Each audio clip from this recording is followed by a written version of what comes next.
In 1971, Radio Nederland offered the Golden Windmill Award for the best short story written in English by an African author under 30 years of age. There were 3 prizes, but many more good stories came in, among them the one Alex Tatalati will now read. It was written by Vikito Segun Olusa of Nigeria. The title is Blood at Sunset. When he saw them, he was quite unprepared for their mission. He had just completed an assignment down the street. The noise of the old Suzuki, with a continuous trail of blue-black smoke crawling behind him as if personified, announced his arrival. The noise of the motorcycle reverberated throughout the whole area, and the customers waiting under the big tree with its spreading leafy branches, which served for his open office and garage, hailed him Iso. Isola, for that was his real name, had been a master of the tailboard before changing to being a general mechanic, specializing in all vehicles available. His fame spread from Lagos to Lokoja, Sokoto, Maiduguri, and even to Port Harcourt.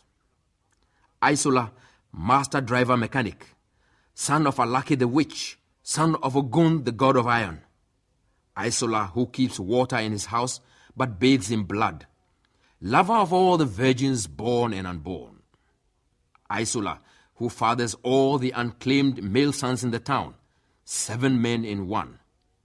Isola, who walks and all the behinds of women grow eyes devouring his every movement. Isola, who is firm and strong like rock. Isola screeched to a halt, revving the engine of his old Suzuki to a crescendo, which ended in the noisy diminuendo preceding 2 splattering coughs. He leaped down and was talking to about 6 customers at the same time when the Land Rover, war-torn and dirty, stopped in a cloud of reddish dust. The 4 men in dirty, sweat-soaked, dust-pasted and foul-smelling green uniforms and boots, who jumped out of the back with their machine guns and live rounds arranged all over their bodies, forming a not unbeautiful design, looked like messengers of death. They proved to be. He who sauntered jauntily out of the front seat, asking as he came out, "Who be mechanic here?" had an aura of proven authority in his heftiness, height, a permanently wicked look, and 3 stripes on his left shoulder. Everybody kept silent. The look in his eyes told the audience he meant to be answered. And the moment his lips started to part to repeat the question, Isola answered in an unsteady but clear voice, "Namisa." Isola is hungry and must eat. Let all women come and watch. Taxpayer on my head wants to eat. Let all women come and watch. Isola my own wants to eat. Let all women... It was on that note that the voice stopped the praise song, and the owner of that sweet voice stopped like a fixed sentinel in her tracks, her eyes sparkling with the fire of hate and rage. Despite this shocked look, Ai looked queen of the virgins. Her young breasts beat a steady rhythm as they struggled up and down beneath a loose buba. The plate of soup in one hand and the amala wrapped in leaves in the other gave a picture of a beautiful African sculpture of a queen. Ah, Ai with the white teeth, who smiles and all the men fall on each other to catch a glimpse. Unsolicited love of Isola. Ai of the beaded buttocks, who walks and king's eyes dazzle. Ai could not utter a single word. All eyes turned towards her. It was her turn today. Others had lost their own, and today it was the turn of the Queen. She knew it, and everybody there knew it too. The sergeant who had asked the question looked at Isola and ordered, "You will pack some tools and come with us. Our motor spoiled for road near here, and no mechanic near my unit. You will pack the necessary tools and follow us." "Yes, sir. But I'll go chop, sir," Isola pleaded. He did not know if it was going to be his last meal. "Chop now? Who they stop you? Just know, say, we'll not go get the whole day to stand here and watch you chop." As an afterthought, the sergeant added, "You get 2 minutes." He now turned to look at Ai, who had not moved, but whose eyes had turned misty, and said in an attempt to be human, "Not to worry, you hear? We'll not go cook and chop. You just go fix our motorway spoils for road. We go bring 'em back. Pay 'em well. That seemed reassuring, but it was the same story over and over, and nobody was going to be deceived. Would he ever see his garage again? How about his Ai? How he wished she were coming with him. At least they could die together, loving each other. No, it was not right. He had no right to deprive her of her life. The meal tasted sour in his mouth as he tried to eat the 4th morsel. He stopped, washed his hands, and packing his tools, Isola walked stiffly but steadily to the other seat in the front of the Land Rover to which a gun hand had pointed. The spectators noticed the important personality treatment. He would be the first to go in the front seat of a truck not his own. He turned back to give last instructions. "Yakini, you finish the Morris and take care of Garrett till I come back." Pointing at Ai, he added, "Give her money from work every day." With that, he closed the door. Some sixth sense told Ai her man was going, walking, forced out of her life. She would go with him. She suddenly came alive, ran to the side of the Land Rover, and clung to his arm over the door. The driver had started the engine. He jerked the vehicle into reverse, almost sending Ai sprawling on the ground, but for the quickness of a nearby neighbor. The tears rolled down her cheeks as she stood in a cloud of dust out of which Isola, her own Isola, had been taken away. They had gone about 48 miles when they came to the first of the stranded vehicles. Isola jumped down and worked with experienced hands, and under 30 minutes the truck had come alive. The pay was good and he had nothing to fear. He was to receive £40 a month plus a lot of allowances. He could send money to his woman. The money was attractive, and so far work had been too easy to believe. His main thought was, would he ever go back? He had for the time being to go along with these fighters. Others had gone to fight the enemies who had on their own come to fight. Although they were all brothers, this would continue until someone on the other side listens. But would he? The voice cut in again. "You go stay. You get good pay." This was a reassuring statement from the tall officer. The Land Rover spluttered to life, followed by the rumbling truck, now full of soldiers, who had come out of the nearby forest like ghosts after a low whistle from the tall one. They had gone about 2.5 miles when, on rounding a bend, they came up to the other stranded party. From here, Isola could go back if he wished, but they would not waste their time to turn back just to drop him. He would have to go along until they found a homeward vehicle. Isola got down, climbed onto the bonnet, and started his job. He was still working, half in, half out, when he heard the shouted order, "Take cover!" Isola started to come out to lie under the truck when bullets ripped into his body. He jumped up, did some acrobatic stunts in the air, and landed still, his blood running red like the evening sun, which was then just setting in the west. The sergeant shrugged with regret. This meant he had to go back for another. These bloody civilians don't know how to take cover. Bullets whizzed past their heads and bodies, and by now they were replying fire with fire. And so it continued. So it would, until someone listened to reason. Isola lay there, a victim of destiny, blamed on nobody. his grave would never be recognized. How about Ai? Just about the same time Isola died at the front, Ai was returning from the stream where she'd gone to wash Isola's clothes when a stray bullet from an unknown hunter struck her chest just above her left breast. She fell down. The pot she was carrying broke into pieces, the water running off mixed with her red blood, rhyming with the redness of the setting evening sun. Perhaps it was destiny. Alex Tatalati read Blood at Sunset, a short story entered by Vikito Segu Olusa in Radio Nederland's Golden Windmill Contest 1971. This program came to you from the transcription service of Radio Nederland in Hilversum, Holland. In 1971, Radio Nederland organized a short story competition for African writers under 30 years of age, the Golden Windmill Contest. Close on 1,000 stories were submitted to compete for 3 prizes. Among those which just failed to win an award was a story written by George E. Ayivi, Jr. of Ghana. It is called The Old Man, and Alex Tatalati will read it. The darkness lay like a pall over the small village. The 30 or so mud and thatch huts stood serenely under the moonless sky, like some grotesque statues. A faint breeze rustled the fronds of the palms surrounding the huts, making them sway in apparent harmony. Somewhere in the dark jungle beyond, a tree bear was belching out its mournful wails. Moa, moa, moa. Very soon, ants and other flying insects would find themselves mysteriously attracted onto the animal's extended sticky tongue, and it would pull in its tongue and munch them with relish.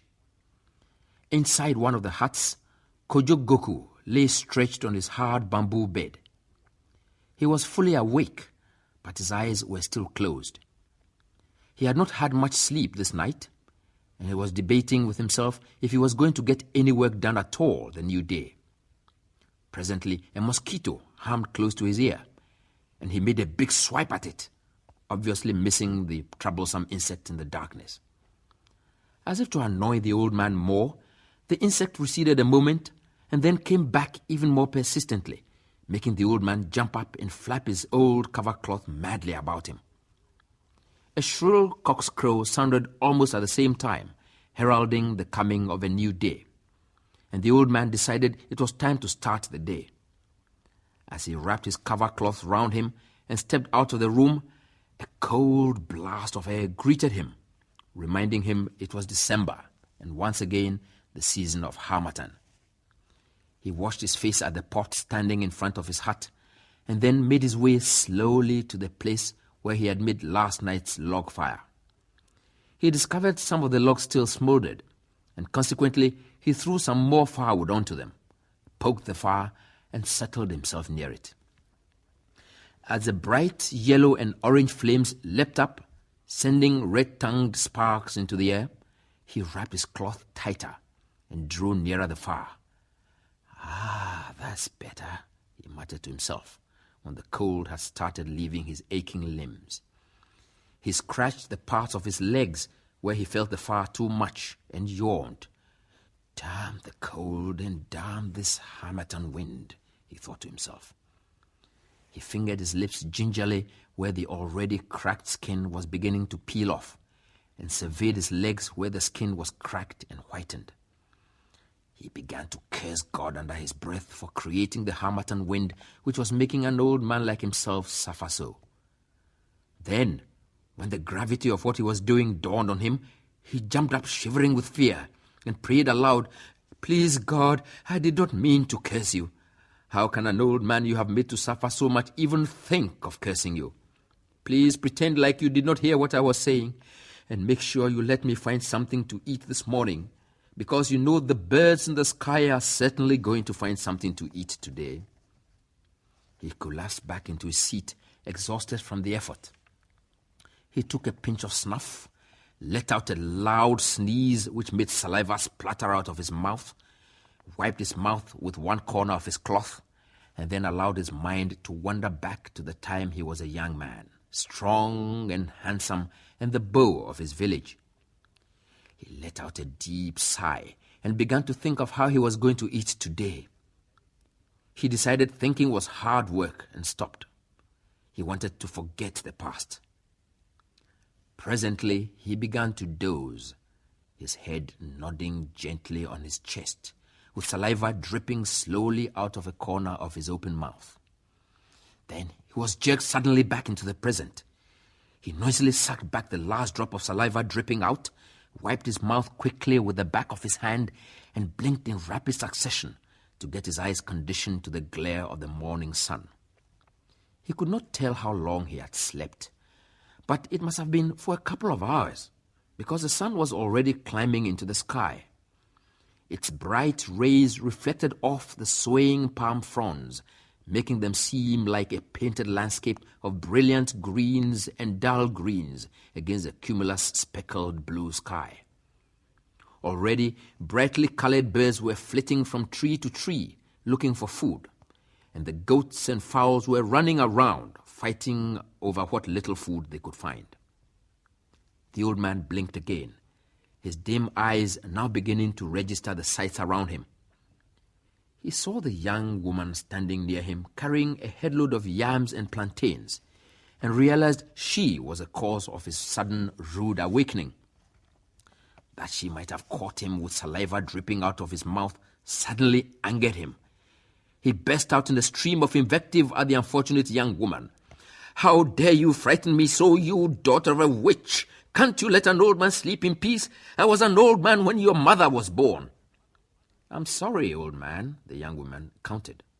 "But you were going to fall into the fire." If there was anything Kojo Goku hated, it was being called an old man. And hearing the girl call him an old man angered him even more, making him break out in a fresh torrent of foul abuse. "You daughter of a whore, how dare you call me an old man? Am I older than your mother?" "But you just called yourself an old man. You even said you were already old when my mother was born," the girl said. This last bit the old man had no answer for, and he lapsed into a sulky silence. The girl spoke again. "Old man, are you not going to the market today? Today is a market day." "Ah, is it?" asked the old man, breaking into a broad smile. "I almost forgot. Certainly I am going. Thank you for reminding me, and ask your mother to thank you for me." The market days were occasions the old man never missed. The lorries always fascinated him. He had never ridden in one. He loved the bustle and hustle, but above all, he liked best to sit in the palm wine bars. Here he would sit for hours, sipping his wine slowly and listening to the gossips of the constant stream of people coming and going out of the wine shop. This morning, as he took his seat in the wine shop, he had a feeling something exciting was going to happen to him. He sat in thought, trying to fathom what would happen that would break the monotony of his life. Something a group of people in the bar were saying suddenly brought him out of his reverie. The group was discussing what a fine city Accra had become. The wide streets, brilliantly lit at night, the thousands of lorries and cars, buildings as big as 10,000 elephants put together, and 500,000 residents. The old man pricked his ears and soaked up all this information. When the group had gone, the old man sat like he was in a trance. Wide streets brilliantly lit in the night, thousands of cars and lorries and buildings as large as 10,000 elephants put together. "I never imagined wonders like this existed," he muttered to himself. He had never ventured out farther than the market town, and so had not seen all these things before. "Houses as big as 10,000 elephants," he exclaimed again. "I must travel and see these things with my own eyes, if it is the last thing I do." From that day, the idea of going to see this wonderful capital became an obsession with the old man. Of course, he made no secret of his intentions to his fellow villagers. He had sleepless nights over it, dreamt about it, and generally kept his mind occupied about it his whole waking period. He could think of nothing else.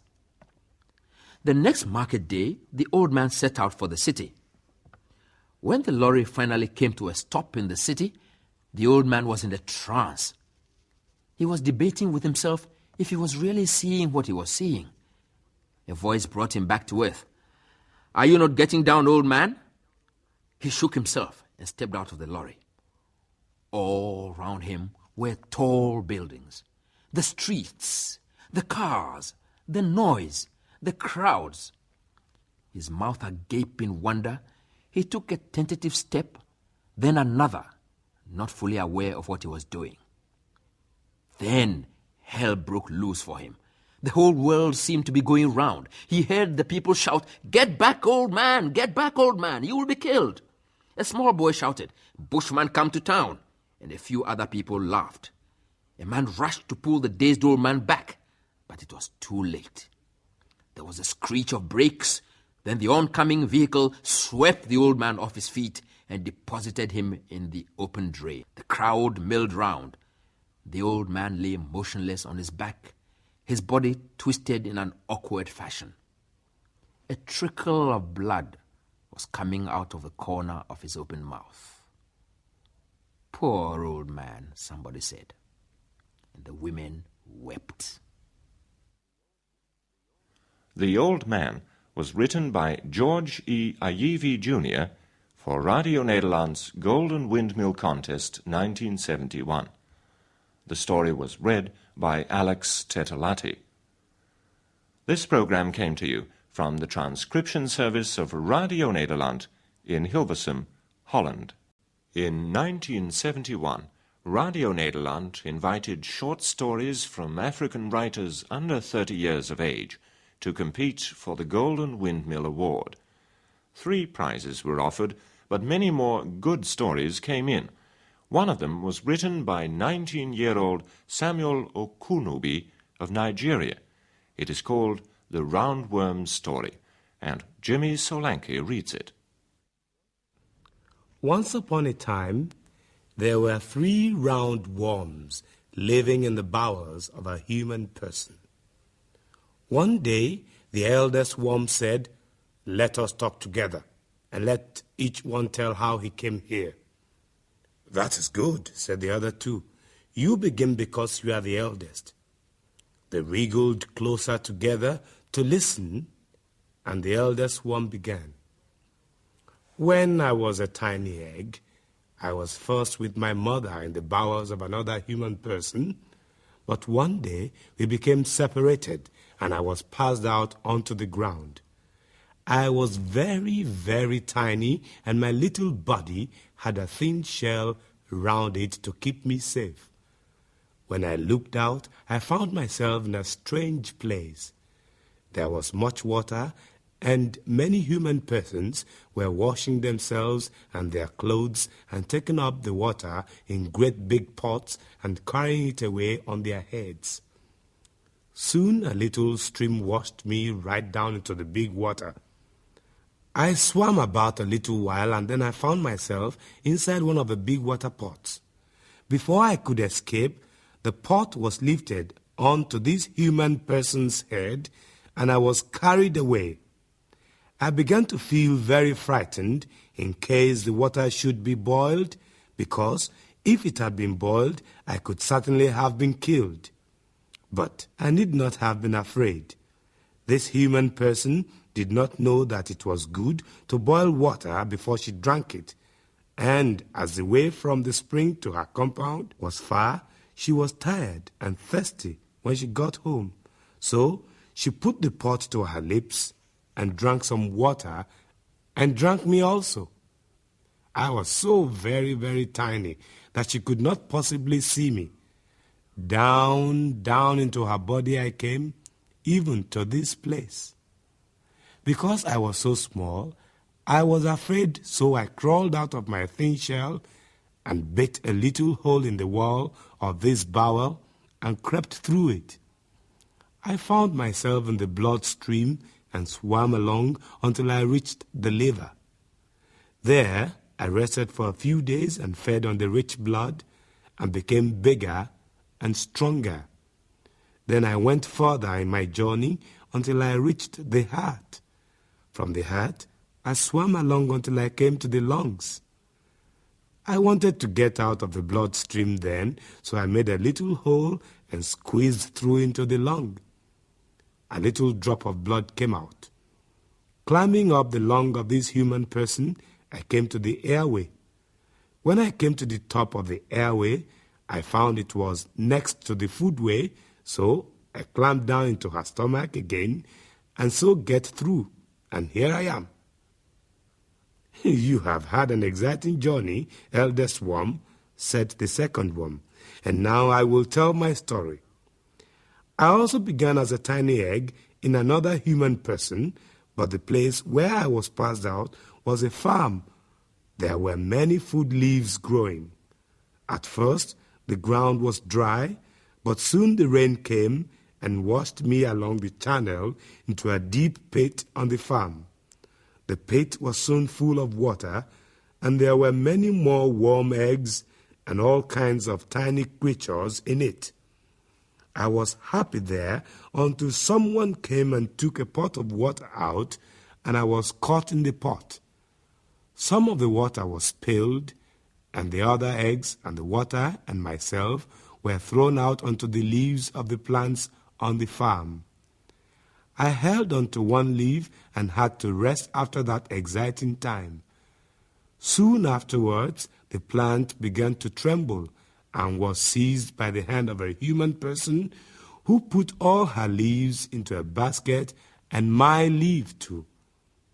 I could see where we were going, and when we came to the compound, I saw a pot on fire and thought I would be boiled and killed. The human person did wash the leaves a little, but she did not wash me off. Then she put the leaves into the pot. Oh, that water was very, very hot, but it was not quite boiling. I managed to keep alive, though it is true that when the human person took the leaves out of the pot and ate them and me too, I was nearly dead. I came down the foodway and into the bowel, like you, eldest worm. I also was tiny and frightened and made my way through into the bloodstream and rested a few days in the liver. Then I went on to the heart and lungs. When I was climbing up the airway, I was in great danger, for the human person began to cough and nearly threw me up. I had to wait until she was asleep before I could creep over into the foodway and so get safely down here again. And that was the end of the second worm's story. Now the youngest worm speaks. Well, my friends, you have each had many adventures, and I have not so much to tell. I have not been to the stream like you, eldest worm, nor the farm like you, second worm, for I was born here in this bowel. My mother lived here, a little further down. One night when I was still a small egg, I got pushed out of my home, but I did not fall to the ground. There was dirt on the skin of this human person, and I held fast to it. Then I was caught in a fingernail, and I said to myself, surely I shall die if she washes her hands and cleans her nails. But I need not have feared. This was not a very clean human person, and she did not wash her hands well, not even before she ate her food. It was her carelessness that saved my life. When she sat down to take her food, I saw that she had a big lump of soft white food, and that every time she broke a piece off, she dipped it in some soup and swallowed it. I crept to the end of her nail so that the next time her hand went to the pot, I floated into the soup. The next piece of food that she dipped in the soup caught me up also, and I was safely swallowed again. Like you, eldest worm, I came through her stomach and left my little shell there. While I made a way through into the bloodstream, I swam to the liver and rested and grew there. Then I went to the heart and the lungs, up the airway and down the foodway to this place again. I know you had gone before me because I could see the damage you had done on your way. It was not so much adventure as you had, but I was afraid the human person would wash her hands and kill me. So the youngest worm finished his story. Then the eldest worm spoke again. "My friends," said he, "here we are all saved in the bowels of this human person, but we have been in great danger. I should have been killed if she had boiled the water. You, second worm, would have died if she had washed and boiled the leaves properly, and you, youngest worm, would have been killed if she had washed her hands very well and cleaned her nails properly. But now we are all safe here. Let us be thankful that so many human persons are dirty. Were they clean, we should indeed be in danger." Jimmy Solanke read The Roundworm Story, written by Samuel Okunobi for Radio Nederland's Golden Windmill Contest 1971. This program came to you from the transcription service of Radio Nederland in Hilversum, Holland. In 1971, Radio Nederland organized a short story contest for African writers under 30 years of age, offering a gold-plated model of a Dutch windmill and a trip to the Netherlands as the first prize, and silver and bronze windmill replicas as the second and third prizes. If a fourth prize had been put up, it might well have gone to the story Jimmy Solanke will now read. It was written by F.A. Wordy of Ghana. Listen to Thoughts from an Orphan. At the beginning of dawn, I will take my catapult and walk through the green bush to where the tall trees stand. In the early morning sun, I will gaze at those trees with all those fruits of variant colors while waiting in the bush for the coming of the birds. When they arrive in their large numbers, whistling and spluttering their wings, some of them will perch on the branches of the tree that I will choose. I will admire their feathers a while and watch them peck at the red fruit of the forest tree, and then, with a careful aim and not so steady a hand, I will once more try for a shot at one. The pebble will whiz by a lovely bird, and once again that catapult will have let me down. I will after go further on to inspect the traps I set up last time, and see if any has caught a bird.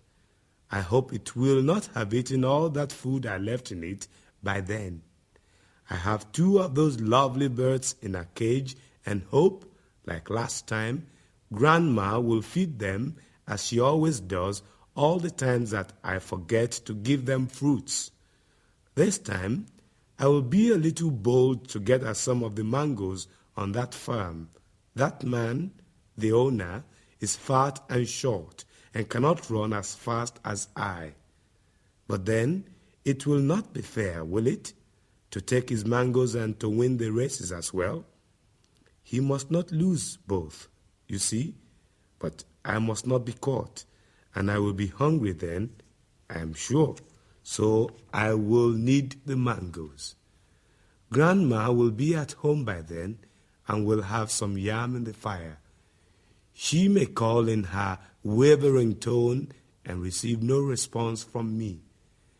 I know she will keep mine at the usual place for me, but I must be at home earlier, and then I will not have to eat the mangoes that I love so, and the fat farmer will not lose his mangoes and the race.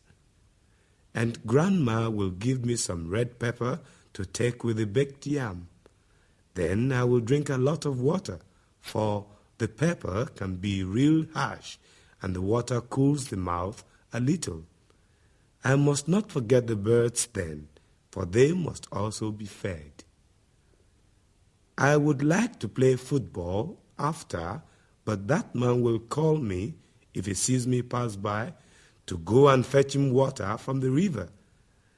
I do not mind fetching water for the sick man, but the riverside is too quiet and gloomy, and I fear the river god. Last night, Grandma told me a story about the river god. She said the river god is as white as polished ivory, that the river god shines as bright as the moon, but not as round, but tall. She told me of the days when the god was angry and made dry all the streams. She said for months they could get no water from the streams nearby till they consulted an oracle that advised them to always give some of the first fruits of their harvests to the poor. She says the streams still dry up seasonally, but not for too long, as it used to last long, long ago. Grandma laughed when I asked for the address of the god, showing her wide pink gum. I wish my gum would be without teeth when I am Grandma's age. Then I would feed only on pawpaws and mangoes and drink only water from the silvery streams of the river god. If I do not play at football, I must visit the tombstones. I will take some cola to share with the friendly gateman who sometimes reads me the words on the tombstones. Some start with a name and then born on, followed by a date, and died on, followed by a date. One says, he was an honest man. Another reads, may the good Lord keep you. Almost all have rest in peace written on them. There are some with statues and others with crosses painted white. I love the lovely blue, red, and yellow flowers I find around. Grandma showed me one Sunday where Mom's and Dad's tombstones are, and I sometimes visit them when I feel too lonely. Grandma told me not to let the deep silence frighten me, and that nothing will harm me when I am there, for the soul of the dead all go to heaven. She said Mom and Dad have gone there too, that they smile when I smile and weep when I weep. I have since tried not to weep, for I want Mom and Dad to always smile high up there in heaven. Though I cry a little when I am afraid, quickly I wipe away the tear and clear the gloom with a smile. I must not miss my afternoon sleep and the stories that follow later. I enjoy the stories Grandma tells, especially those of days before now. She told me of the times when there were no cars, no buses, and no bicycles. She said they used to walk for days to the sea coast for salt till the white man brought his lorries. She said the white man used to walk as well till he made the car. She told me about the golden stool and the great Ashanti kings. She said we had great kings and chiefs who fought each other with bows and arrows, spears and clubs, and the white man gave them guns when he brought his books and religion. She said the white man helped us and we paid in gold and men. Grandma said we beat the drums and the gong, that we had the carvings, danced the adowa, the agbaja, and the kundum before the white man came. She told me of Dr. Agre, the eagle, and the chickens. Above all, she said, we knew of God. Not the river God, but the mighty one to whom Mom and Dad have gone. Sometimes I dream the lovely dreams, especially in the afternoons when I take the siesta. I dream of a blue, calm lake surrounded by trees and flowers. The sun will be shining bright, and I will hear the songs of birds. Sometimes I fly with the birds over green grass and mountains, and I hear far-off songs as sweet as those played on the radio at close of days. For you see, I do not fall asleep at once when I go to bed at night, but I lie down to think, just as I am doing now. Grandma tells me my dream is the dream of a good child, and I'll always want to be good, for I love such lovely dreams. That was Thoughts from an Orphan, a short story written by F.A. Wordy for Radio Nederland's Golden Windmill Contest 1971. The reader was Jimmy Solanke. This program came to you from the transcription service of Radio Nederland in Hilversum, Holland. In 1971, Radio Nederland organized a short story contest for African writers under 30 years of age, the Golden Windmill Contest. 3 prizes were put up, but nearly 1,000 stories came in. We now invite you to listen to The Iroko Tree by Oludere Ogundiminega of Nigeria. Eddie Williams reads it. Once upon a time, a long time ago, there lived in a little village in the heart of the forest a hunter and his wife Wura. They had a daughter, Ronke, who was their pride and joy. Ronke was pretty and handsome. She had black curly hair, which her mother tied in tiny plaits on her head, and the browniest eyes you ever saw. In the village was an Iroko tree, which was feared by all the people and treated with the greatest respect. Every day, villagers brought offerings to it. It was the custom among market women on their way to their stalls to beg a favor from the tree, and on their return to give as offering anything they had promised. Wura was a market woman, and one bright morning, on her way to market, she stopped as usual by the Iroko tree, and without thinking said, "If I have a successful day, I shall give you my daughter." The words were hardly out of her mouth before she wished she had not said them. However, she cheered herself with the thought that the tree knew she did not mean it. By the time she got to the market, she had put the matter out of her mind. There was nothing to remind her of her promise during the morning. Very few buyers called at her stall. But in the afternoon, things slowly took a turn for the better, and long before it was time to go, she had sold everything, and still people kept coming to her stall, buying up anything they found. When her stall was empty, they refused to go, and to satisfy them, she went into the bush and gathered big leaves. There was a rush for them.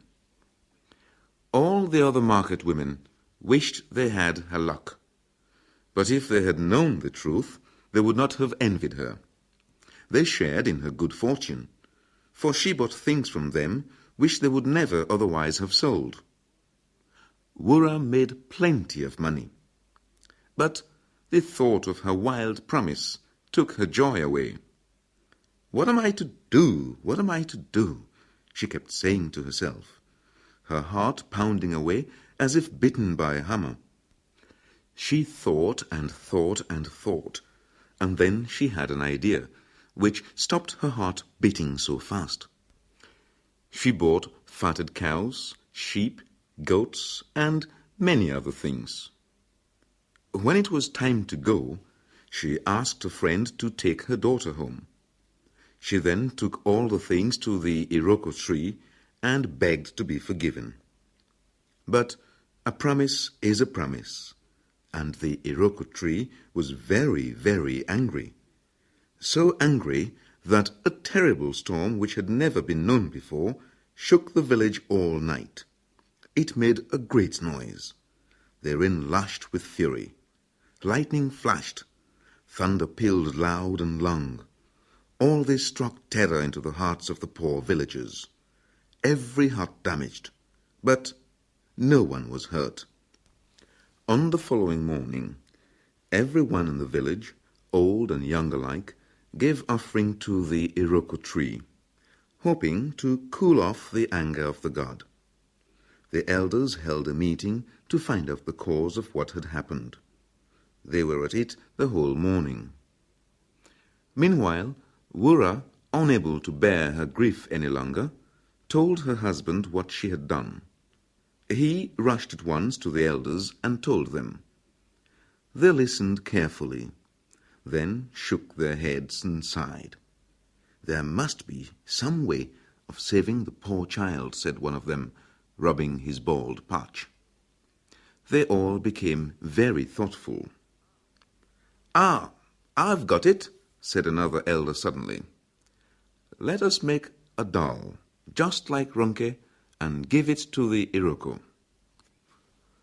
When the doll was ready, Wura and her husband placed it at the foot of the iroko. When they turned to go, the sky suddenly went black. A cruel voice said, Give me Ronke, or the village and the villagers will be no more. Take that doll away. After this, it became bright again. Wura and her husband returned to the village with the doll. When the villagers saw them, they wept, because they knew Ronke would have to go. On being told what had happened, the elders called another meeting. After a long time talking it over, they decided that there was nothing they could do to stop Ronke from being sacrificed to the iroko tree. Early the following morning, Wura, sad and broken-hearted and blinded with tears, led her daughter to the iroko tree. Her husband, unable to bear the agony, remained at home. The child clung on to her mother. But when they got to the tree, she broke away saying, I am no longer your child. Wura burst into tears, while Ronke ran towards the iroko tree. Unable to look at what was going to happen, Wura turned back and slowly made her way to the village. Then she heard a voice singing so sweetly that she turned to look. Of course it was Ronke, and as she sang, she sank into the ground. Oh, my child, my dear child, Wura screamed, rushing towards Ronke. But by the time she got there, only the head of the child was showing. Wura got hold of it and started to pull, but instead of the child coming out, her hair began to grow longer and longer until she disappeared, and the hair slipped away from Wura's hand. When Wura got back to the village, she found she and all the other women had long hair. And so you see, from that day, that was how women came to have long hair. The Iroko Tree, a short story by Oludere Ogundiminega, was an entry in Radio Nederland's Golden Windmill Contest 1971. The reader was Eddie Williams. This program came to you from the transcription service of Radio Nederland in Hilversum, Holland. In 1971, Radio Nederland offered the Golden Windmill Award for the best short story written in English by an African author under 30 years of age. Close on 1,000 stories came in, among them the one Alex Tatalati is going to read to you now. It was written by Salim S. Nanji of Uganda, and the title is Teresa. A cool seasonal wind blew calmly over the countryside, melodiously rustling the dry leaves of late October. Teresa Patrick reckoned that it was time to go and left by the back door, making her way past the sparsely flowered jacaranda tree towards Farmer Bitek's vegetable plantation. On the way, Teresa stopped by a gurgling stream whose clear and icy water meandered from its source in the distant hills. The morning sun gave the water a crystal sparkle, tempting Teresa to dip in her legs. She decided against it and began to walk on. In a few minutes, she had reached Farmer Bitek's plantation, behind which lay a large patch of grass full of the morning dew. She descended along the twisted path that led to the green open field. This was her playground, her mysterious place she couldn't tell anyone about, even if she wanted to. Once there, Teresa ran around the oblong perimeter till she was out of breath. Then she gulped in as much air as she possibly could. When she felt normal, she began to roll in the moist grass, enjoying the coarse, wet sensation that this gave her. She felt dizzy when she stopped and tried to get up unsteadily and fell again. She closed her eyes joyously and relaxed for a few moments. Soon she felt better and stood up once more. She was about to roll again when a tiny flash in the heaven caught her eyes.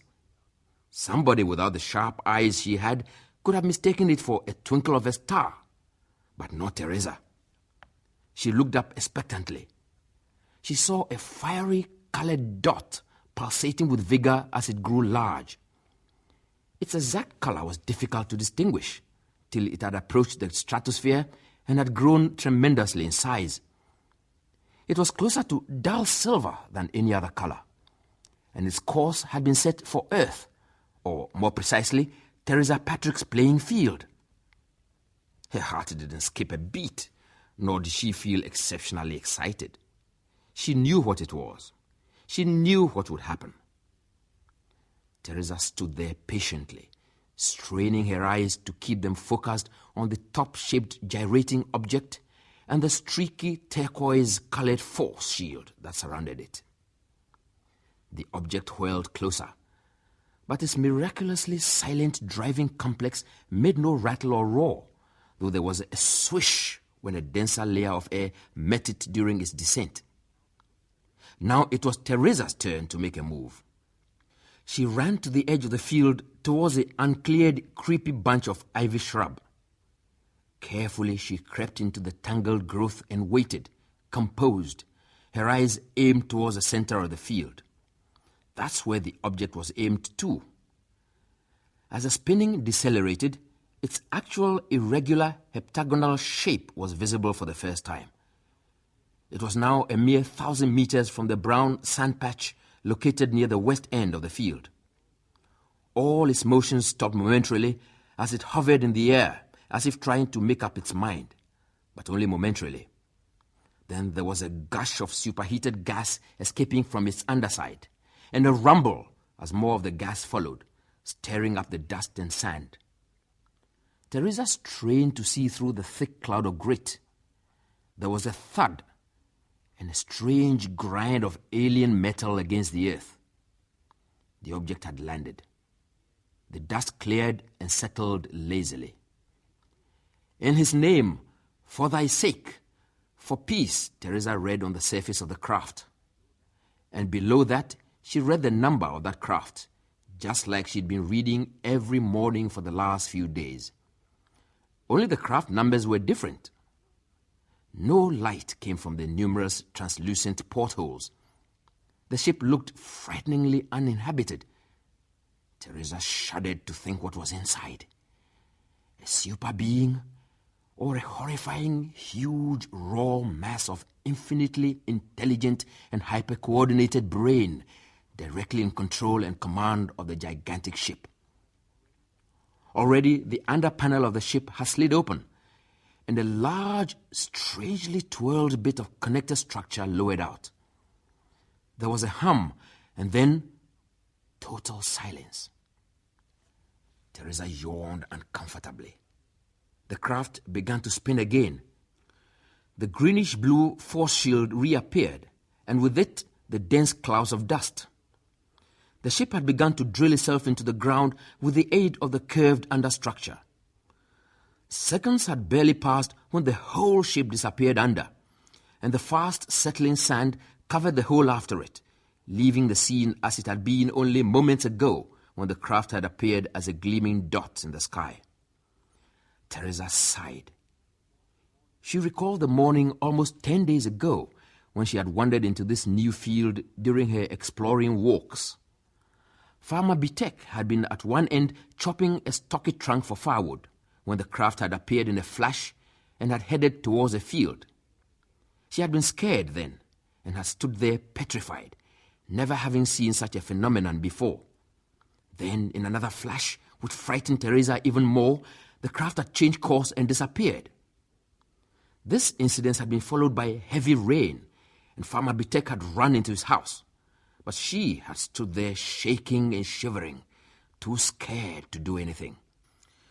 Just as abruptly, the craft had reappeared in the stormy sky, landed a short distance from her, and performed its suspenseful act, leaving Teresa so weak with fright that she had to sit down onto the muddy ground to gain enough courage to return home.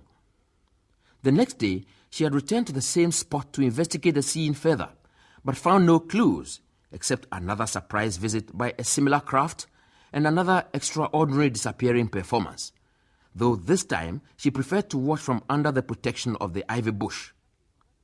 From that day onwards, she'd come to the field every morning to witness the spectacular displays, though on 2 clear occasions the crafts had skipped their schedule and hadn't appeared at all. And when that had happened, Father Bitek had been working in the field. Coincidence? Teresa didn't think so. Angry clouds were gathering in the sky. Teresa returned from her reverie. She would like to share the secret of the craft with someone, but how could she? Thunder roared above.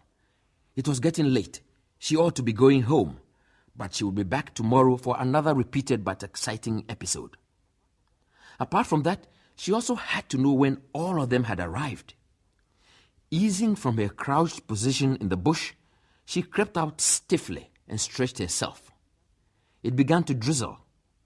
Suddenly, she sighted Farmer Bitek standing against his fence. How long had he been there, she wondered. She wagged her tail and barked angrily. He waved back in reply. Swiftly she cut across the field and rushed home in the pouring rain. That was Teresa, a short story submitted by Salim S. Nanji in Radio Nederland's Golden Windmill Contest 1971. The reader was Alex Tatalati. This program came to you from the transcription service of Radio Nederland in Hilversum, Holland. In 1971, Radio Nederland organized a short story contest for African writers under 30 years of age. Among the participants was Taiwo Okusanya of Nigeria. His story will now be read by Jimmy Solanke. The title is Bot. I accepted the invitation because I was at a loose end and curious about Mrs. Suleiman. She appeared dressed in a trouser suit in the very latest trend and oversized dark glasses. Her husband, eyes puffy and tired, was merely dressed in buba and chokoto. The buba worked at the neck in gold thread with tassels tied over the slit there. They looked so incongruous, in dress, in age. I remembered my conversation the night before with Dad. I had given him a report of the week's work. We were partners in a firm of personnel management consultancy and were investigating Mr. Suleiman's disparate commercial empire. Dad had wondered what could have been responsible for the deterioration in Mr. Suleiman's hold on the company. Age, I had said. He had thought for a while and had disagreed. No, he's not older than me. Perhaps his wife. Wife? You said his wife died. His first wife. He remarried recently, a very young woman. What does he want to do with such a young girl at his age? He wouldn't have the stamina to keep up with her. I have no doubt he has been burning the candle at both ends. It shows. The wife is not our concern. That was that. After the conversation, I had thought of the wife somewhat. Perhaps I was a little jealous. What has a man as old as that to do with a nubile teenager? I was, of course, eager to meet her then. She would be one of these Lagos swingers, I told myself. She was. Her name was Remy, and I had met her that afternoon. Her husband had given me an impromptu invitation to lunch to discuss my impressions so far about his firm, which I was investigating. She had been having an argument of a sort with her husband, and certainly did not welcome my intrusion. Throughout the meal, she ignored me and kept up the previous argument, but I could not ignore her. She was a most pretty slip of a girl. Her husband did not say anything at the meal except to grunt twice or so, which I supposed served enough as answer to her and encouraged her to go on. He treated her like he would treat a bad-tempered, pestiferous child. He had no child living, I know. The son, the only child, was drowned with his mother some years back. I thought I would be able to talk to him after the meal, probably in the privacy of his study or somewhere. She chose that time to know I was around. She suddenly turned on him and, with a smile of a mischievous child, said, "You'll take me out tonight?" And without waiting for his answer, she turned to me and, more of a command than a request, "You'll come." I did not reply, looking up to her husband, who replied, "Well, why not? You have earned it." That to me. We were lucky that night, for there was a local group band in attendance at the club. There was no doubt that the couple were quite well known, the one to the Lebanese and company, who were his associates in the business community, the other to the pub group. The greetings were much different too. To one, difference; to the other, a mob of affection, bustles on the cheek. She was in her element, her eyes shining with excitement. We were led to a table in an alcove by the wall, halfway down the hall. They were seated across from me, commanding a view of the bandstand, which I could also see set at a half-turn of the body. The band was playing, overlaying the hum of conversation. I could only catch snatches of what she was saying to her husband, but it appeared she wanted to go and sing with the band. She went on talking for perhaps 15 minutes, but he appeared, as usual, to be silent. I could see she was getting more warmed up and would soon raise her voice. Suddenly, during a lull in the cacophony of the club atmosphere, I heard him say distinctly, "You will not," in a harsh, low voice. She laughed like a maniac. A few heads turned towards our table. I was on the point of breaking in when she said to me across the table in a brightened voice, "He is the most mean man." As if the tautness of her voice was a signal to him, he sat up from his relaxed position and took her left hand in a grip with his right. "Who?" I know she was referring to her husband. "The cadaver," she said. I looked across at him, and he almost looked one. With those pouches under his eyes, his face more ravaged under the garish light of the club, he said nothing. The girl was excited. Her face glistened with sweat. "Mrs. Suleiman," I said, bursting, "you are most unkind to your husband. I haven't seen you treat him with any courtesy." She only smiled contemptuously, her young face distorted. "Husband? He didn't marry me. He bought me, if you will know. Isn't that so, Papa Money Belly? He bought me. He bought me. He humiliated my father. all the time he was crushing her fingers in his hand, her face distorted with pain. She barely restrained herself from crying. He was breathing heavily, and I wondered all over again why he had to marry this young girl, why he had to pamper her when she needed to be smacked. She suddenly launched at him with her right hand, struggled to release her crushed fingers, couldn't. Then she crumpled up and began crying silently. He cradled her in his arms, murmuring some endearing words. I looked round, but the other patrons of the club had their own fish to fry, and the alcove gave us some privacy. He turned to me, his eyes weary. His mask had disappeared. He was tired, his eyes more pouchy than usual. He looked his age. She stirred in his arms, took the handkerchief he offered her, stood up and made for the ladies. He bent over the table and talked. You know, she told you the truth about my buying her. It was a contemptible thing, but I had to do it. I had no choice. I didn't want her to know. I wondered how she knew. She must have ferreted it out of her father. How can you tell your wife that you married her only because she resembled your dead wife of youth, that she could be that wife of youth physically? She's too rebellious. She has the feline grace my former wife hadn't, but they could have been sisters. She could have been her daughter. Look. He brought out his wallet and handed over the picture of his dead wife. The young girl could have been a reincarnation. You know her father, don't you? A shake of the head. But you have been seeing him every day for the past 2 weeks. He's the chief clerk in my office. My face must have registered my surprise.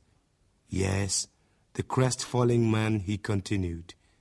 I made him like that. Aren't I ruining too many people with my unhappiness? Don't you think my wife is exacting too much from me, dead? I have to search for her every day of my life. But what harm have you done the chief clerk? I said. He should be honored to have you married his daughter. No, he had nothing but Remy, and I took her from him in a despicable way. Her mother is dead. I never met her. Apparently, she resembled her. I was like a mad person. He played into my hand. Some money was missing, and the price of my silence, of his not committing suicide in jail, is the possession of this girl. He had no choice. I didn't have to give him any choice. I had seen her only once then, and until I got her, I couldn't rest for imagining her face. She was so much like Atinuke when I first saw her at the Ricketts Ferry. She even wore then a dress of the same color. You know, I couldn't go to my chief clerk and say, will you let your daughter come and see me? Shall you let me court your daughter? I am older. I know why he continued to work for me. It's this hold I kept threatening him with. She does not know. He does not know the reason for my supposedly disgraceful behavior. They don't know. They saw only the power of money behind my actions. They wouldn't know of the compelling power of love. Love, but distorted, isn't it? Or they would know they loved each other. He sank into himself, his shoulders sagging, his voice trailed off. Dad was right, of course. It was the wife. Or was it?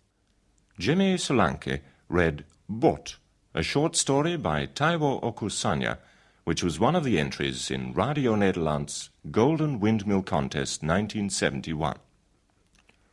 This program came to you from the transcription service of Radio Nederland in Hilversum, Holland.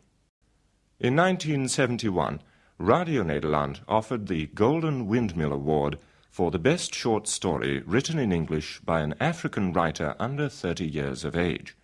In fact, there were 3 prizes: a gold, a silver, and a bronze model of a Dutch windmill. We now invite you to listen to Jimmy Solanke, who will read the story which won the 2nd prize. Here is Drums and Voice of Death by Nathan Okonkwo-Nkala of Nigeria. It happened to me at Umungodo, 12 months after the war. The Okpukpo Abuja festival had come round, and all the sons and daughters of the land must touch home. And down I went with a double purpose. First, there was Ifeoma, my school-time girlfriend. I had not seen her since the war broke out. I went into the army, and she joined the Red Cross and was sent to Gabon to attend refugee children. I never heard from her again, but I knew she would come home for the Abuja festival. Then there was my father, Mezie Akune. He had his plans laid up for me. He told me that when warriors of old returned victorious from wars, they were not allowed to return to the humdrum of workaday life without proper attention. Besides, he was burning to tell me a story, he said. The story of the day he died. Funny man. When I returned from my Azumiri sector, battered and dazed, I found him more battered and more dazed. He spoke sparingly. He just sat in his obi, a heap of tobacco snuff in his left palm. He was continually wiping his nostril with the back of his right hand, sniffing like a child beaten and cowed into silence. The new times, he now told me, had beaten him. The way dreams vanished, glorious peaks of nationalism became reversed by misleaders, or amnesty battled amnesia. But before I could put in a rejoinder that evening of the Okpukpo Abuja festival, he ditched onto his story. My son, the Ohenyi drums said, heave the warrior onto your head, and vultures flout the sky.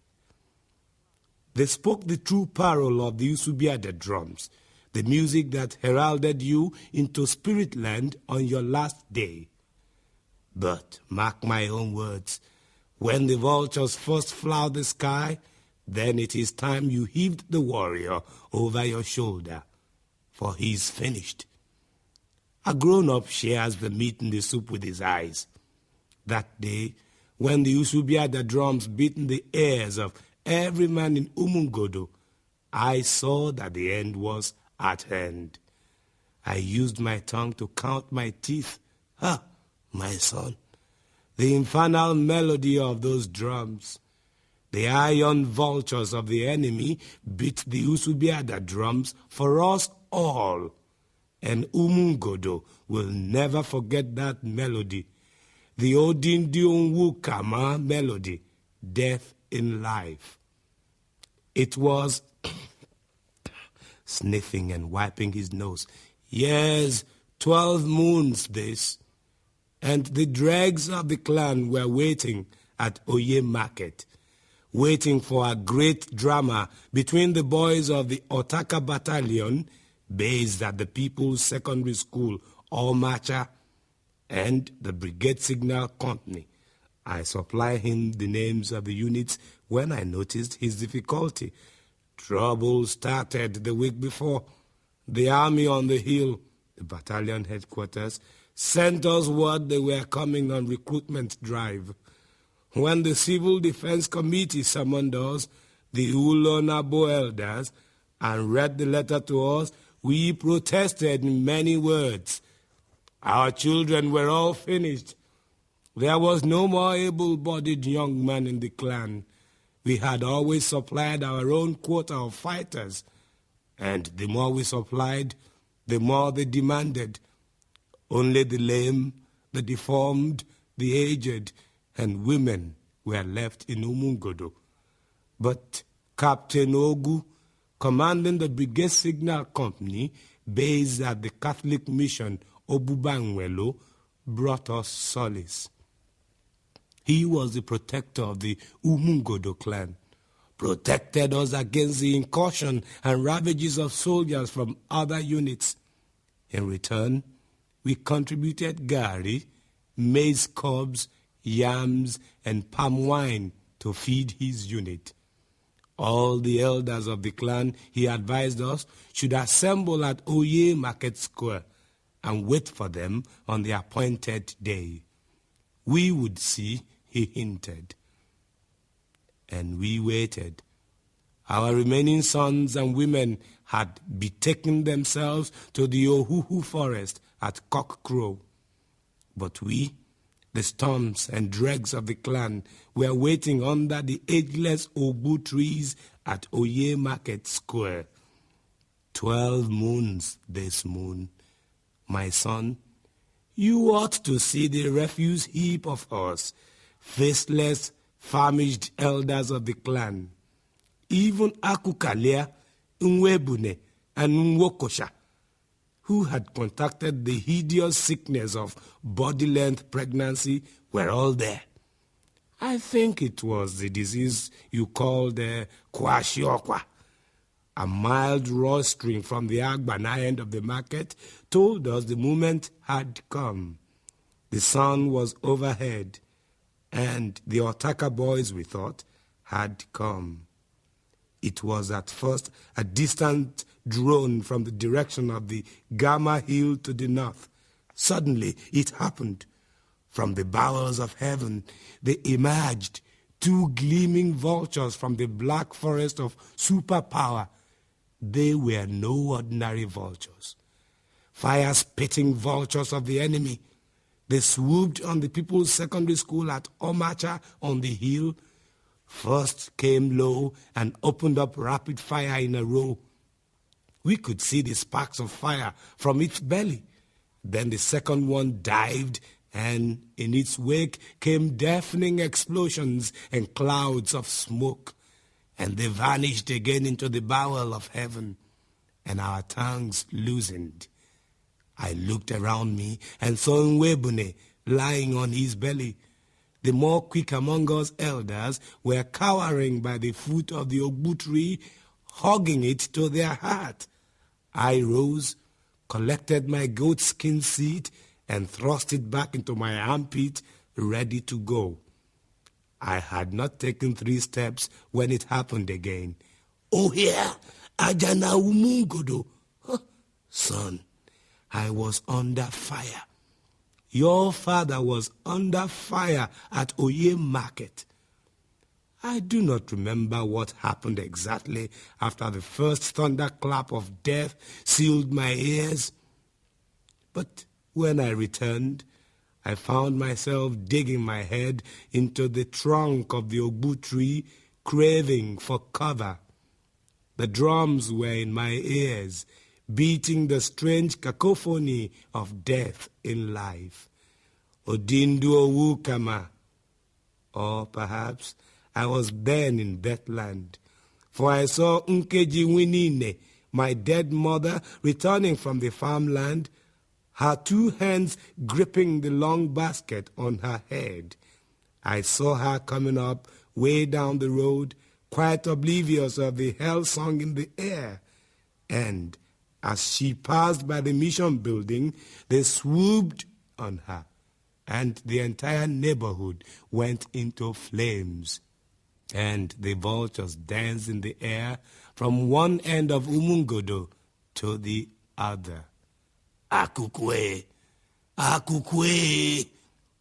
Children of these days are no sons of their fathers. I heard his loud call and all that, and woke up with a start. I had dropped off to sleep in the middle of his story, for I was sure he would go on and on.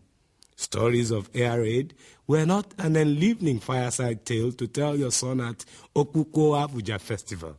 Perhaps he was satisfied he had made his point about vultures and warriors of old.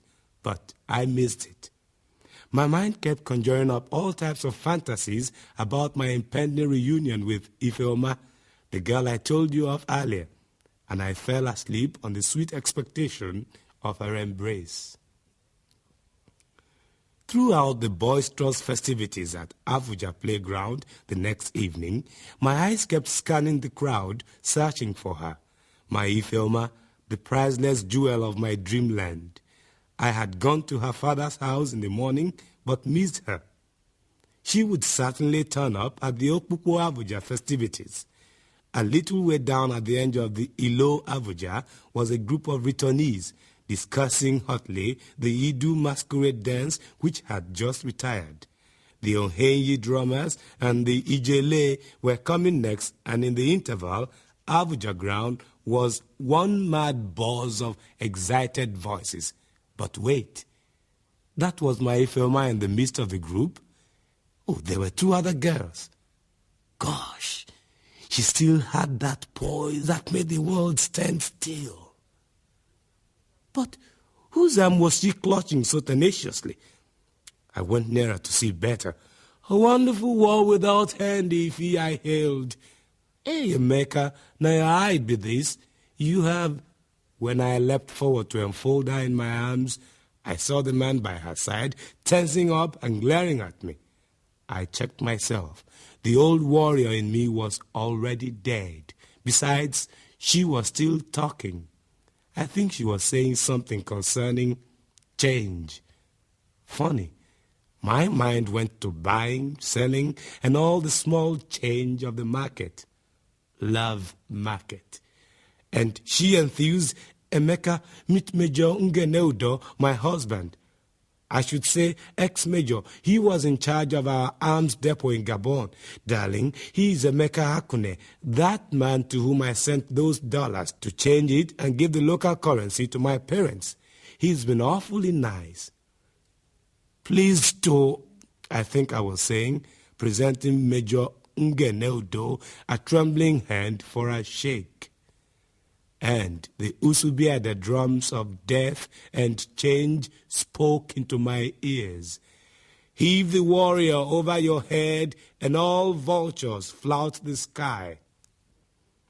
For the warrior in me had lost his prize. That was Drums and Voice of Death, a short story by Nathan Okonkwo Nkala, who won the second prize in Radio Nederland's Golden Windmill Contest 1971. The story was read by Jimmy Solanke.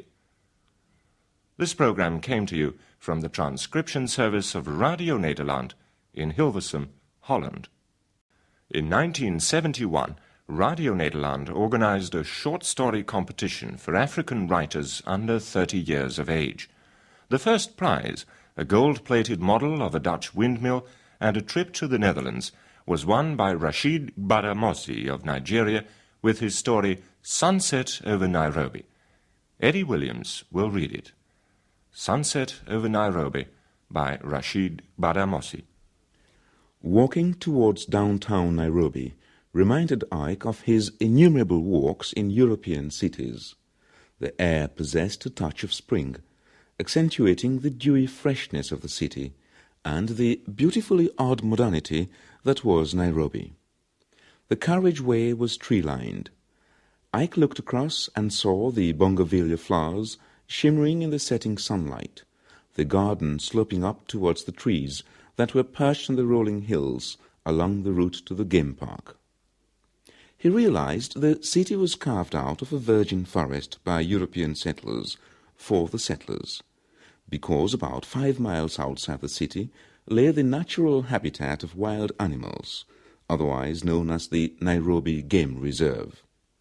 In the shopping district were all the trappings of a modern city: traffic policemen, tourists, hotels, coffee shops, and side street souvenir hawkers and supermarkets. Then through the narrow streets towards the Indian bazaars that sold everything from American shirts to Chinese silk. Drinking joints abounded in the district, some small and dark, others spacious and embalsamed with the bright lights that went dimmer at night when the girls come dancing to Lingala rumba, echoing through the cool unreality of the high-altitude city. Ike observed that most of the aliens were gone, and migrants from the countryside in search of the bright lights were not settled in downtown Nairobi, but in the mice-infected shanty environs, resigned to the many odds of modern life and the tensions of the city tempo. Once a clean-up campaign was planned because the mayor announced that an epidemic threatened the city. So it was decided that the dwellers were to be forcibly evicted and the shacks burnt out. Hundreds of the shantytown residents lost their homes in the campaign. However, Ike had come to Nairobi in search of Victoria. The civil war was over in his native Nigeria, and Ike had planned to return home. He had received news about his family. His father, a retired judge, was dead. But because he had felt a particular episode of his years abroad could not be completed without concluding the interlude with Victoria, Ike had changed his flight schedule at London Airport and boarded a plane for Nairobi. He had met Victoria on a bus one grey, drizzly day in Manchester, England. She didn't have small change to pay her fare, and the bus conductor had expressed apologies that he couldn't break a pound note. Ike had been sitting 3 rows ahead of her, and he had turned round once to see the black young woman in distress about paying the correct bus fare. The thought had flickered through his mind that he might offer help. But he had quickly forgotten it, since in the land of the English everyone was supposed to mind his own business. But then there had been a gentle tap on his shoulder, and turning round he had seen the pretty oval face of a petite Zulu dame, the eyes glowing in tenderness and resilience. "I am sorry to bother you," Victoria had started. "I find it rather embarrassing, but could you lend me a 6pence? I must get off at the next stop, and I have just a pound note." "Oh, that's all right. You can pay my fare next time." Ike had smiled and given her the 6pence. "Oh, thank you. I'd like to pay you back, though. Where can I find you?" "Department of Anthropology at the university." "That's good. I am in dentistry. I'll look you up. Thanks again, and goodbye." "Goodbye." At lunchtime the next day, Ike had wearily stepped out of a seminar class, and he had been rather surprised to find Victoria standing against a wall in the corridor. "Hello," she had cheerfully said. "I thought I'd return your 6pence." "You really shouldn't have bothered," Ike had told her. "I like paying my debts," she had said. "What? A 6pence? Well, it's enough to buy you a cup of tea." "Well, why don't you join me for a cup of tea, then? Or perhaps lunch?" "Have you had lunch?" Ike inquired. "No." "Would you have lunch with me?" he asked. "I think I might," Victoria answered. "Where shall we go?" "You choose," she had conceded. "Well, let me see," said Ike with a thoughtful expression on his face. "Where does one go after having read a paper on accusation of witchcraft, a means of social control in Africa?" "Ah, bah, you've been studying witchcraft? You must be hungry." "I am rather," Ike smiled. "Well, let's go to Annie's restaurant." "That's where I think we should go too." The lunch had led to a Saturday night at the cinema, and then to other dates, and finally to a quiet whisper from Ike that they be engaged on her next birthday in the spring of '67. Victoria had asked for time to write her parents in Kenya about it. Meanwhile, the civil war had broken out in Nigeria. As the war escalated, the affair had meant a source of emotional stability for Ike. But he had changed his mind one day about any romantic entanglement, perhaps due to the blackout of news about his family in the war zone, and he had told Victoria so. Victoria had felt disappointed, and she too had banished the thoughts of Ike from her life. She returned to her family's adopted domicile in Kenya, the first female dental surgeon in the new republic. Unaware that he had walked in this direction, Ike found himself in front of his hotel. Earlier in the day, he had combed the hospitals in the city, inquiring about Victoria Kiwala. At the General Hospital, he had been told Victoria had once worked there, but had lately been transferred to Nakuru. At the next hospital, her name had rung a bell, and they had wondered if she were the dental surgeon that had left a few weeks ago to join the flying doctor service. Yet at another, she had been seen saying goodbye to a young doctor at 11 o'clock that morning, and that the young doctor had been noticed shaking his head in obvious melancholy as he walked down the hospital corridor. So now Ike entered the hotel, and after a quick shower and a change of clothes, he stepped into the refreshing nightfall of the high-elevation city. He hailed a taxi and asked the driver to take him to the most reputable night spot in the city. Settling down to a drink, Ike looked around the club, and as he slowly sipped his drink, he tried to think about what it would be like in his home country since he left it 10 years ago.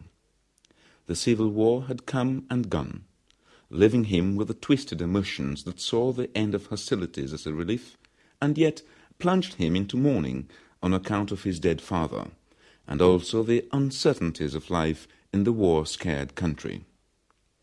Now, in the club in Kenya, there were many Kenyan girls sitting round the bar, and there were many white Kenyans and tourists sitting alone at their tables. Nigeria, Ike thought, seemed so far away. Soon the band struck with a sweet Congolese rumba. The men got up and engaged the girls in the inimitable rhythmic dancing. In Ike's frame of mind, everything smacked of routine laughter and superficial abandon, and he might as well have been elsewhere. When the music was over, Ike observed that many of the girls were seated with the men. Racial harmony, he thought. Yes, that's the optimistic note of social anthropology. Racial integration in Kenya after the emergency. Wasn't Kenya once called the land of Mau Mau? Perhaps I should return here some day as a visiting professor and do research on the subject. But he hadn't come for deep thinking. The web of emotions tangled in him involved Victoria and his return home. It had nothing to do with human races. He finished his drink, and his head was sharp and clear. He was heading past the incoming guests at the door when, in his utter disbelief, he saw Victoria in an evening dress, escorted by a white man. For a moment, Ike and Victoria were transfixed and speechless. "Ike!" Victoria then exclaimed. "Fancy meeting you here." "Victoria, you at last," Ike said. "Ike, I'd like you to meet Dr. Hutton. He's a Canadian attached to the Flying Doctor Service. We work together. And this is Ike Egbundike, a Nigerian. We were contemporaries at the University of Manchester." "How do you do?" said Ike, extending his hand. "Hi," the Canadian said, shaking Ike's hand. "Are you leaving so early?" Victoria asked Ike. "Well, yes. I'd in fact checked you up at all the hospitals in the city," Ike replied, eyeing the Canadian doctor. "Where are you staying?"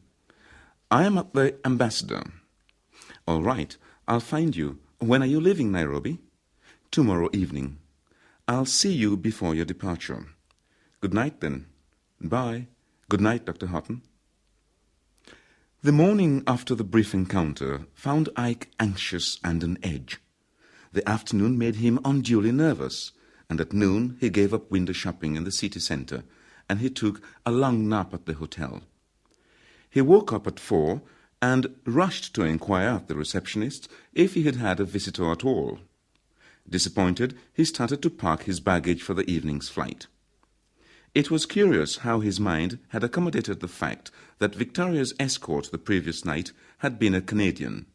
For Victoria, in spite of her charm and wit, was surely sensitive about the race relations in her native South Africa, especially since her family had had to flee the country when she was 4 years old. At 5 o'clock, the telephone operator announced a lady visitor. It was Victoria. "I'd almost given you up," Ike told her. "I said I'd come," Victoria replied. "Where is Dr. Hutton?" Oh, he's on duty at the base hospital this evening. Why? Nothing. Shall we go to the bar? Yes, certainly. They drank in silence for a moment, and then they took refuge in the exchange of some pleasantries about Nairobi's prettiness, Swahili, and the weather. Victoria, in dead earnestness, had once given him lessons in Swahili, but he had gradually forgotten as the memories of her receded in intensity. Presently, Ike came to the point.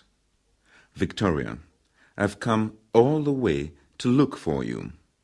I know. What do you know? He asked, surprised at her directness. I know you still want me, Victoria said. Don't you want me? I did at a time. And you don't now? I'd rather think not. Why? I don't know. Seeking to change the subject, Victoria inquired after the health of his family. I lost my father during the war, in an accident. He stepped on a landmine, and my old mother is living with my sister's family in our town. I'm sorry to hear that. How is your family? My parents have settled on a farm at Nakuru. They are country people now. They are Kenyan citizens, aren't they? Ike asked. Yes, but I'm sure they still dream of the day they'll return to South Africa. We all have this dream, you know. It's nice to return home. I'm going home now. I wish you could come with me. It might make everything all right. That's highly unlikely, Victoria said. Why? So many influences have worked on me since those days in England, Ike. I don't see why that could affect... Ike, Victoria cut in. You should understand. Remember, you called it off because your mind was unsettled by the war in your country? Yes. I couldn't comprehend it at first, but then I accepted. Right now, I think I understand. What do you understand, Victoria? The feeling of rootlessness and unstable emotions. Nairobi, although incongruous, is pleasant and all that. But you see, Ike, it isn't exactly home. That's got little to do with you and me. It has everything, Ike. You and I were strangers in England, and we naturally shared a common experience. You are going home now, and I am still a stranger. It makes my life uncertain, Ike. Everything is so unpredictable. If you'd come with me, though, we can... That's not the solution, Victoria interrupted. I am too restless now to make firm commitments to anyone. What about Dr. Hutton, the Canadian? You must be joking, Victoria smiled. I think he must have been lonely last night, and when he asked me out, I was confused for a while, but then I accepted. It was purely platonic. I mean, he might ask me out tomorrow, and I'll give him an excuse and say no. Do you have anyone in mind now? Not particularly. I can't see your logic, Victoria. Victoria stood up. Some things are just inexplicable. I got all the letters you sent from England, and each time I wanted to write you back, but I thought it wouldn't help. I must go now, Ike. For a moment, Ike said nothing as he lost himself in a faraway reflection. I could have taken the direct flight to Lagos from London, Victoria, he finally managed to say. That might have been better. Perhaps I didn't have the courage, Victoria, but you don't have to rub it in. I am sorry, Ike. I must go. I am meeting someone at 7. So that's the routine for life now. I have no choice, Ike, really. I must go. You do that, Ike told her. Anything else you want to say?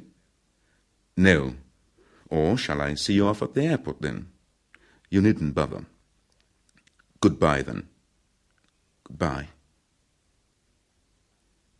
Ike sat still, and he felt the muscles of his stomach tighten. Victoria strided across to the glass door. and looking up, Ike caught the aging sunlight bounce off the glass and traced the look of sad resignation on her face. A gentle, cool breeze blew in through the door. Ike heaved a deep breath, and the knot inside him loosened.